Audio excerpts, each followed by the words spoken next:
स्वागत है आप सभी का। आप देख रहे हैं जनतंत्र टीवी और मैं हूं आपके साथ बसंत शर्मा। बात करेंगे अपने हरियाणा की। आज हरियाणा बीजेपी की अहम बैठक है। शाम 6 बजे मुख्यमंत्री आवास पर अहम बैठक होने वाली है।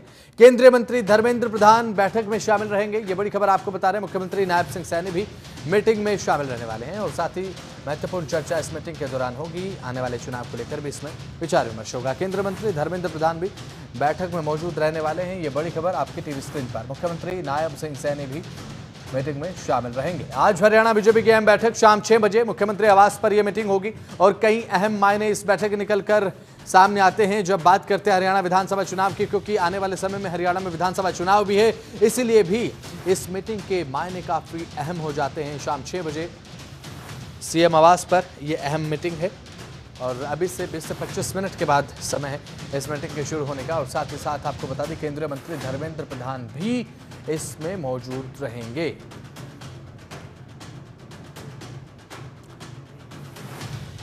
तो शाम 6 बजे मुख्यमंत्री आवास पर यह अहम बैठक है। आपको बता दें कुछ ही समय के बाद अक्टूबर के महीने के आसपास हरियाणा में विधानसभा चुनाव होने हैं और विधानसभा चुनाव से पहले भारतीय जनता पार्टी ने अपनी कमर कस ली है और बैठकों का दौर अब शुरू हो चुका है। मुख्यमंत्री नायब सिंह सैनी के आवास पर यह बैठक होगी। सीएम आवास पर बैठक होनी है।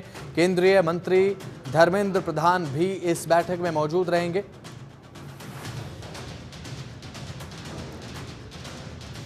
तो वहीं अब हरियाणा में जो विधानसभा चुनाव होने वाले हैं इसे लेकर भी काफी अहम मायने हो जाते हैं इस बैठक के और केंद्रीय मंत्री धर्मेंद्र प्रधान को भी अहम जिम्मेदारी सौंपी गई है। हरियाणा के इस विधानसभा चुनाव को लेकर प्रभारी उन्हें बनाया गया है। तो आज हरियाणा की बीजेपी की अहम बैठक है। हरियाणा बीजेपी ये प्रदेश इकाई की महत्वपूर्ण बैठक शाम 6 बजे सीएम आवास पर मीटिंग होगी और विचार विमर्श होगा। रणनीति भी इख्तियार इसमें की जाएगी, किस तरीके से अब आगे बढ़ना है विधानसभा चुनाव की रणनीति बनाने। ज्यादा जानकारी के साथ हमारी संवाददाता शिखा शर्मा हमारे साथ लाइव जुड़ चुके हैं। शिखा, काफी अहम मायने इस बैठक के हो जाते हैं जो सीएम आवास पर आज 6 बजे होने वाली है, क्योंकि आने वाले समय में अब हरियाणा में विधानसभा चुनाव भी हैं। उससे पहले काफी बड़े मायने इस बैठक के निकलकर सामने आते हैं। जी बिल्कुल, देखिए अब लगभग 2 दिन का समय जो है वो अब चुनाव में रह गया है। ऐसे में लगातार जिस तरह से बीजेपी की मीटिंग्स जो है वो बढ़ती जा रही है, लगातार बैठकों का दौर जो है वो बढ़ रहा है और आज सीएम आवास पे जब ये मीटिंग होगी तो किस तरह से विधानसभा चुनाव जब होने वाले उनको लेकर एक पूरा क्राइटेरिया जो है वो तैयार किया जाएगा। ये भी कहा जा सकता है कि किसको कहाँ से टिकट देनी है उसके लिए कभी बातचीत जो है वो आज हो सकती है। प्रदेश अध्यक्ष जो हरियाणा की है वो आज नरेंद्र मोदी जो है उनसे मिलकर आए हैं, तो उम्मीद की जा रही है कि वो भी आज इस मीटिंग में शामिल होंगे और उस विधानसभा चुनाव को लेकर क्या बातचीत हुई है उस मुलाकात में उसकी चर्चा भी जो है वो जरूर की जाएगी। सबसे बड़ी बात ये है कि अब लगातार एक नया चेहरा जो है वो हरियाणा की जनता को दिया गया था और जब बात लोकसभा चुनाव की हुई थी तो कुछ प्रदेशों ने उस नए चेहरे को एक्सेप्ट कर लिया था, पर ये भी कहा जा सकता है कि जिस तरह से लोकसभा चुनाव के रिजल्ट आए थे ऐसे रिजल्ट्स जो है वो विधानसभा चुनाव में ना देखने को मिले। कहां पर कमी रही थी विधानसभा चुनाव के समय में उसको लेकर बातचीत जो है वो इस बैठक में की जाएगी। सबसे बड़ी बात ये भी है कि अब किस तरह से जनता के बीच में जाना है, कौन किस किस को कौन सी जिम्मेदारी देनी है, किसको किस डिपार्टमेंट में भेजना है, ये सारे मुद्दे जो है वो इस बैठक में उठाए जाएंगे। बिल्कुल शिखा, देखिए अब बैठकों का दौर शुरू हो चुका है। कुछ ही महीनों के बाद इस साल में हरियाणा में विधानसभा चुनाव होने हैं और हरियाणा में लोकसभा चुनाव के दौरान जो प्रदर्शन भारतीय जनता पार्टी का रहा उस तरीके की बैठकों का दौर बेहद जरूरी भी है भारतीय जनता पार्टी के लिए कि जनता के बीच में जाएं और अपना जनाधार किस तरीके से वापस रिटेक किया जाए, यह भी बेहद ज्यादा जरूरी हो जाता है भारतीय जनता पार्टी के लिए और रणनीति बनाना बेहद जरूरी भी है। इसीलिए भी मायने इस बैठक के बढ़ जाते हैं क्योंकि अभी विधानसभा चुनाव है हरियाणा में और हरियाणा पर ध्यान केंद्रित किए हुए हैं। अमित शाह भी अभी कुछ ही समय पहले अब हरियाणा में आए थे तो एक बड़ा आगाज करते नजर आए। तो भारतीय जनता पार्टी अब कदम ताल करते हुए लगातार आगे बढ़ रही है। कहा जा सकता है विधानसभा चुनाव को लेकर पूरे तरीके से सतर्क हो चुकी है, केंद्रित हो चुकी है, फोकस्ड हो चुकी है बीजेपी। देखिए जब 2019 में ये चुनाव आया था उसके बाद कहीं बीजेपी को गठबंधन करना पड़ा था, पर अब उनके पास इस गठबंधन की उम्मीद जो है वो नहीं दिख रही कि सारी पार्टियां जो है वो इस समय बीजेपी के अगेंस्ट है। कहीं ना कहीं जो निर्दलीय विधायक जो है वो जरूर पार्टी के साथ है, पर कहीं ना कहीं अगर अब दोबारा बीजेपी को अपनी सरकार लानी है तो उन्हें बहुमत के साथ ये चुनाव जो है वो जीतना पड़ेगा। और ये दावा जो है वो लगातार पार्टी के हर मंत्री, हर विधायक, हर किसी के द्वारा किया जा रहा है कि हरियाणा में बहुमत की सरकार जो है वो बीजेपी की बनेगी, पर जो लोकसभा चुनाव के रिजल्ट थे उसके बाद कहीं ना कहीं थोड़ा उनका विश्वास जो था वो जरूर डगमगाया था। पर कहीं ना कहीं अब जिस तरह से जो नए मुख्यमंत्री दिए गए हैं हरियाणा की जनता को, वो जो कमियां रह गई है उनको पूरी करने के लिए रात को 12 बजे भी वो जनता से मिलते हैं, उनसे रूबरू होते हैं, उनकी समस्याएं जो है वो सुनते हैं। तो कहीं ना कहीं एक बार दोबारा से जनता के विश्वास जो है वो सीएम के द्वारा जीता जा रहा है। पर ये है कि अब समय कम है और काम बहुत ज्यादा है, कहीं ना कहीं उन्हें कम समय में वो हर विश्वास जीतना पड़ेगा, जो विश्वास कहीं ना कहीं सरकार जो है जनता के ऊपर से खो चुकी थी। और उस विश्वास को जीतने के लिए बिल्कुल शिखा, इस बैठक पर नजर अपनी बनाए रखिएगा, समय समय पर जानकारी आपसे लेते रहेंगे। फिलहाल बहुत बहुत शुक्रिया, जुड़े आप, महत्वपूर्ण जानकारी आपने साझा की। तो महत्वपूर्ण बैठक रहने वाली है। बहरहाल बढ़ते हैं खबरों में आगे। आज मुख्यमंत्री नायब सिंह सैनी करनाल के दौरे पर रहे, यहां पर उनका जोरदार स्वागत किया गया। इस दौरान मुख्यमंत्री नायब सिंह सैनी को लड्डुओं से तोला गया। करनाल के दौरान मुख्यमंत्री नायब सिंह सैनी ब्रह्म कुमारी आश्रम पहुंचे। इसके अलावा मुख्यमंत्री ने करनाल पीडब्ल्यूडी रेस्ट हाउस में आमजन की समस्याओं को सुना। मुख्यमंत्री नायब सिंह सैनी ने देश के आम बजट को लेकर, जो कि कल पेश होने जा रहा है, उससे लेकर भी अपनी प्रतिक्रिया दी। उन्होंने कहा कि केंद्रीय बजट देश की जनता की अपेक्षाओं पर 100% खरा उतरेगा।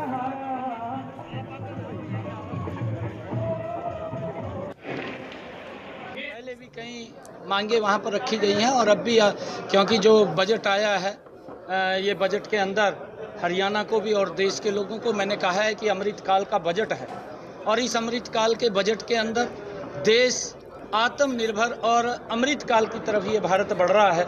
मजबूती से देश का विकास हो रहा है। जो हमारे क्रांतिकारी वीर थे उनके सपनों का भारत का निर्माण आदरणीय नरेंद्र मोदी जी कर रहे हैं।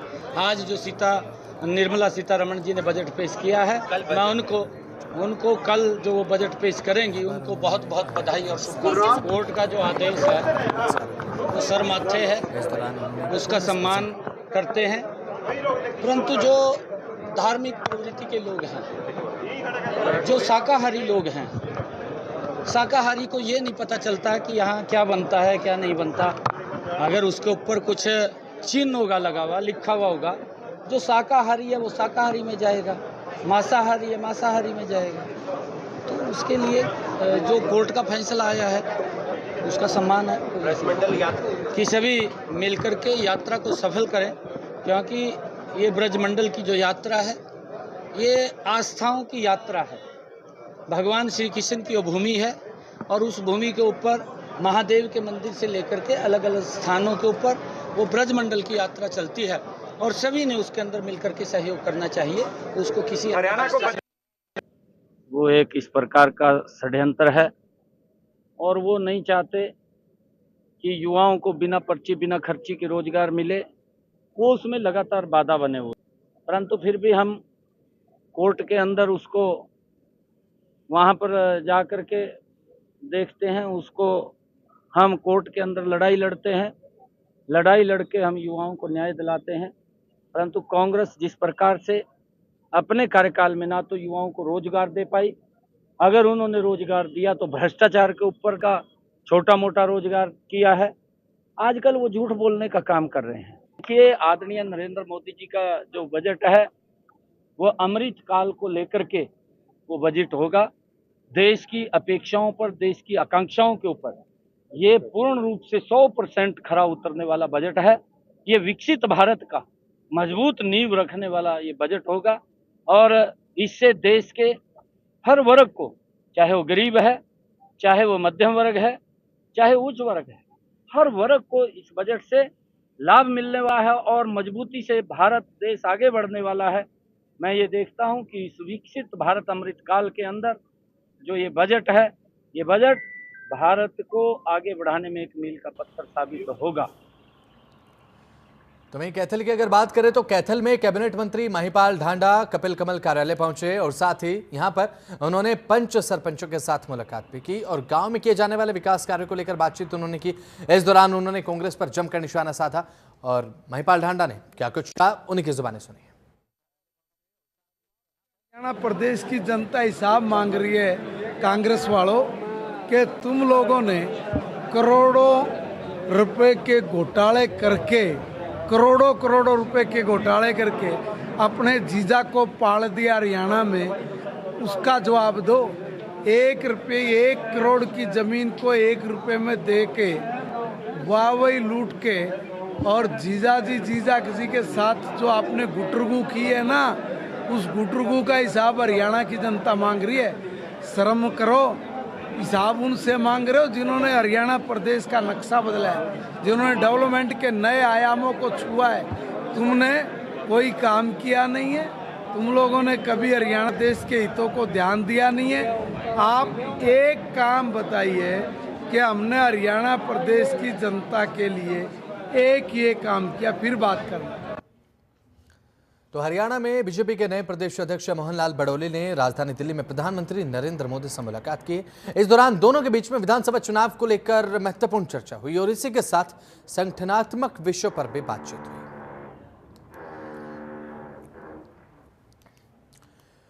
तो हरियाणा के नए प्रदेश अध्यक्ष मोहनलाल बड़ौली प्रधानमंत्री नरेंद्र मोदी के साथ वो मिले। ये मुलाकात काफी खास क्योंकि अब आने वाले समय में 2 से ढाई महीने के बाद विधानसभा चुनाव देखने को मिलेंगे हरियाणा प्रदेश में, और हरियाणा प्रदेश को लेकर एक फीडबैक भी लिया है प्रधानमंत्री नरेंद्र मोदी ने कि जनता का क्या फीडबैक है, और प्रदेश की मौजूदा हालिया स्थिति को भी जाना है पीएम नरेंद्र मोदी ने, क्योंकि अब हरियाणा में लगातार आगे बढ़ने से पहले पूरी रणनीति के साथ भारतीय जनता पार्टी आगे बढ़ना चाहती है। तो इसीलिए भी पीएम मोदी के साथ जो है मुलाकात रही मोहनलाल बड़ौली की काफी महत्वपूर्ण हो जाती है, क्योंकि अब हरियाणा प्रदेश में चुनाव है और लोकसभा चुनाव के प्रदर्शन के बाद भारतीय जनता पार्टी बेहद ज्यादा नाखुश हरियाणा में नजर आ रही है। और पीएम मोदी से मिले हैं मोहनलाल बड़ौली, नए प्रदेश अध्यक्ष हुए हरियाणा प्रदेश के, और विधानसभा चुनाव को लेकर रणनीति को लेकर इसमें चर्चा हुई है कि किस तरीके से आगे बढ़ा जाए। जाहिर सी बात है कुछ ना कुछ संदेश यहां पर पीएम मोदी की तरफ से मोहनलाल बड़ौली को दिया गया होगा। और एक और बात यहां पर पीएम नरेंद्र मोदी की तरफ से संगठनात्मक मुद्दों को लेकर कही गई है कि संगठनात्मक मुद्दों पर विचार विमर्श जरूर होना चाहिए, सरकार और संगठन के बीच में तालमेल उच्च कोटि का हो।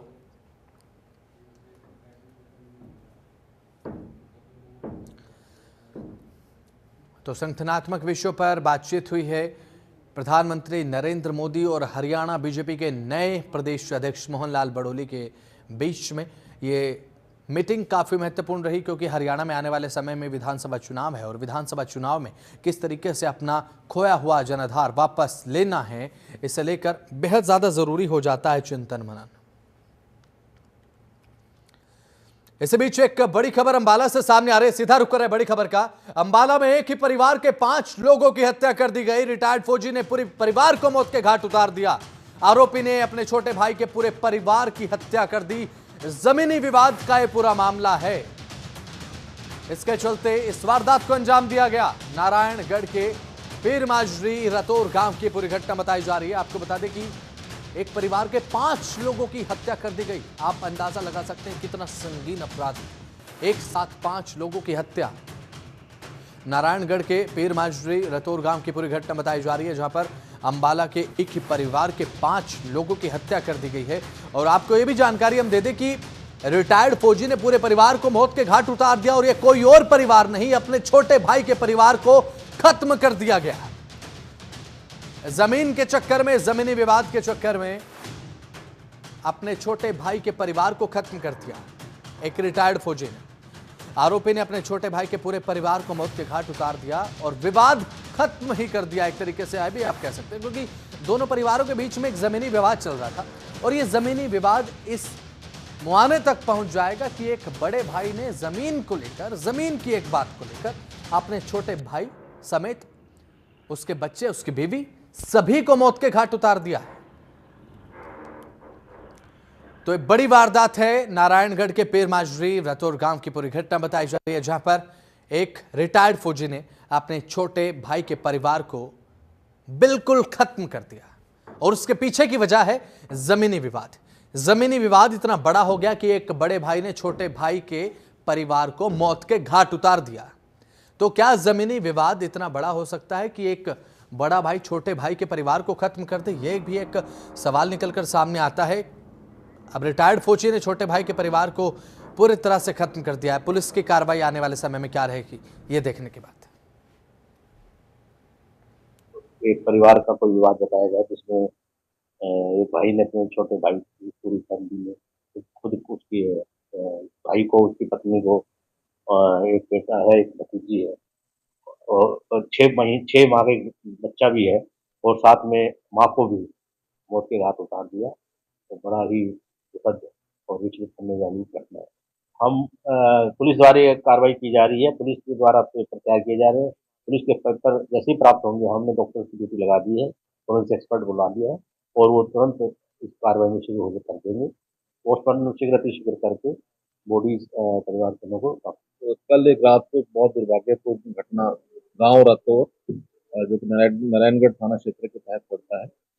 रात करीब 12:30 बजे सूचना प्राप्त हुई कि एक एक्स सर्विसमैन है भूषण, उसने अपने माता को, अपने भाई को, अपनी भाभी को, अपने भाई के 2 बच्चों जिनकी निर्मम हत्या की है तेजधार हथियार से, और न केवल हत्या की, उनके शव को नष्ट करने की नीयत से जलाने का भी प्रयास किया गया। जैसी सूचना प्राप्त हुई सभी पुलिस के संबंधित अधिकारी और क्राइम टीम और सीन ऑफ क्राइम टीम मौके पर पहुंची और जो मौके पे मौका मुलाजा करके जो भी एविडेंस कलेक्ट हो सकता था कलेक्ट किया गया। आसपास पूछताछ की गई और सारी रात सर्च ऑपरेशन चला के जितने भी सस्पेक्ट्स थे, जितने भी नाम आ रहे थे जो उसके फादर की स्टेटमेंट के मुताबिक या और जो मौके के गवाह, उन सभी को जो है काबू कर लिया गया है, इंक्लूडिंग भूषण जो मेन आरोपी है। इनसे भी पूछताछ की जा रही है। कुरुक्षेत्र की अगर बात करें तो कुरुक्षेत्र के पीडब्ल्यूडी मैकेनिकल वर्कर्स यूनियन के सदस्यों ने अपनी कई मांगों को लेकर आज से धरना प्रदर्शन शुरू कर दिया है। लघु सचिवालय के सामने यह धरना 2 अगस्त तक चलेगा। मैकेनिकल वर्कर यूनियन के सदस्य अपने 21 सूत्रीय मांगों को लेकर धरना दे रहे हैं और साथ ही उनका यह कहना है कि वे अपनी मांगों को लेकर पहले भी सरकार को बता चुके हैं कि उनकी क्या मांगे हैं। सरकार से बातचीत भी हो चुकी है लेकिन उसके बावजूद भी उनकी मांगों को लेकर कोई सुनवाई नहीं हुई।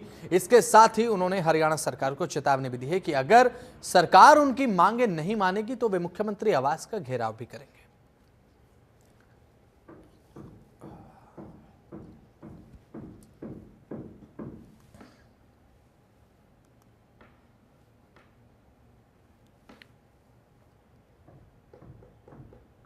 कार्यालयों पर 22 जुलाई से 2 अगस्त तक धरना प्रदर्शन किया जाएगा, जिसमें कर्मचारियों की 21 सूत्रीय मांग पत्र को लेकर के हम कई दफ़ा हरियाणा सरकार से और विभागीय प्रमुखों से लिखित में और बातचीत भी कर चुके हैं, परंतु कर्मचारियों को हरियाणा सरकार सुलझाने की बजाय उलझाने में ज़्यादा रुचि ले रही है, जिससे कर्मचारी वर्ग में भारी रोष है।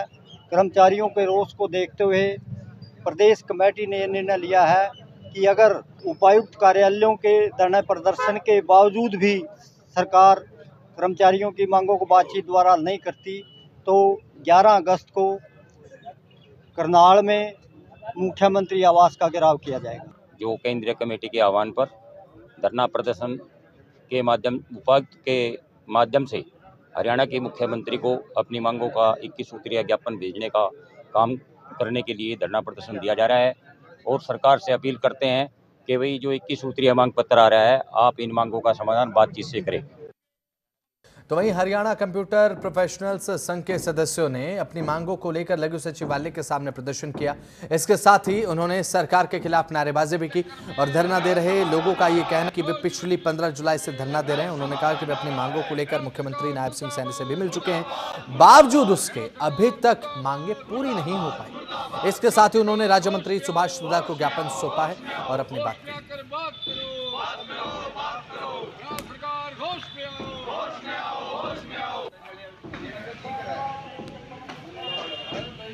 जैसा कि आप सभी जानते हैं कि 15 जुलाई से हम सभी पूरे हरियाणा में हड़ताल पर हैं और उसमें हम करनाल में हम बैठे थे पहले और पीछे हमारी सीएम साहब से बात हुई और उसमें सीएम साहब ने राजेश कुल्लर जी को वहां पर मौके पर फ़ोन किया कि इनकी मांगे जो भी मांगे इनकी पूरी कर दो। हमारी जैसे जो डेलीगेशन हमारा वहाँ पे गया, वहाँ पे उन्होंने मांगे 1-2 पे सहमति तो बनी लेकिन लिखित में कुछ भी देने से साफ मना कर दिया कि हम आप लिखित में नहीं दे सकते।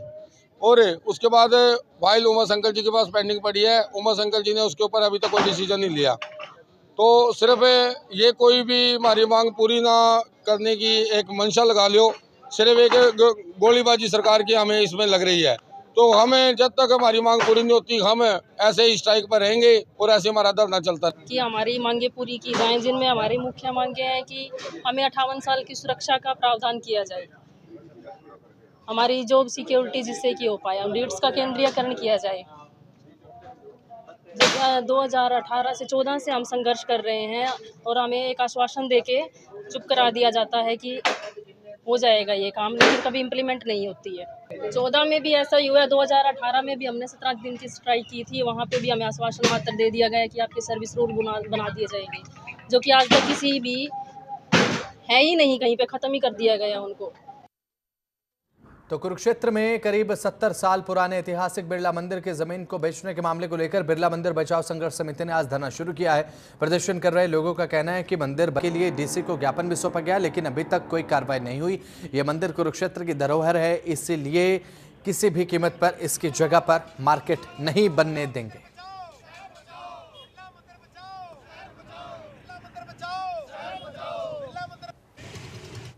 धरने का पहला दिन है और उसका कारण ये है धरने का कि हमने एक सप्ताह पहले पिछले सोमवार को डीसी को ज्ञापन दिया था और उनको एक सप्ताह का समय दिया था भी आप अपने सोर्स से इसकी इंक्वायरी कीजिए और जो गलत है उसको गलत को आप खारिज कीजिए।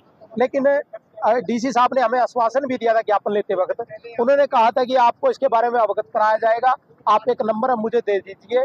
तो मैंने अपना नंबर भी उनको दिया, लेकिन एक सप्ताह बीतने के बाद भी ना उनकी साइड से कोई कॉल आई और ना हमें किसी भी प्रकार से कोई अधिकारी मिला, ना हमें बताया गया कि इसके बारे में क्या चल रहा है। तो उसके बारे में हमें हार कर फिर अनशन की तरफ आना पड़ा। तो आज सावन के पहले सोमवार के साथ सावन के महीने की पावन शुरुआत भी हो चुकी है और आपको बता दें कि शिव भक्तों के लिए सावन का महीना बेहद ज़्यादा पवित्र होता है, इसकी मान्यता है, बेहद महत्वपूर्ण भी है।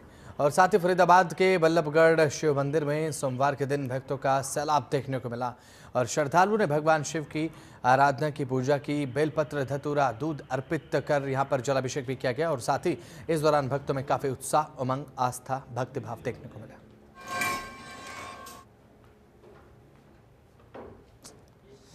बाके मंदिर में विशेष पूजा अर्चना कर रहे हैं लोग, बहुत बहुत दूर से आते हैं हमारे यहाँ।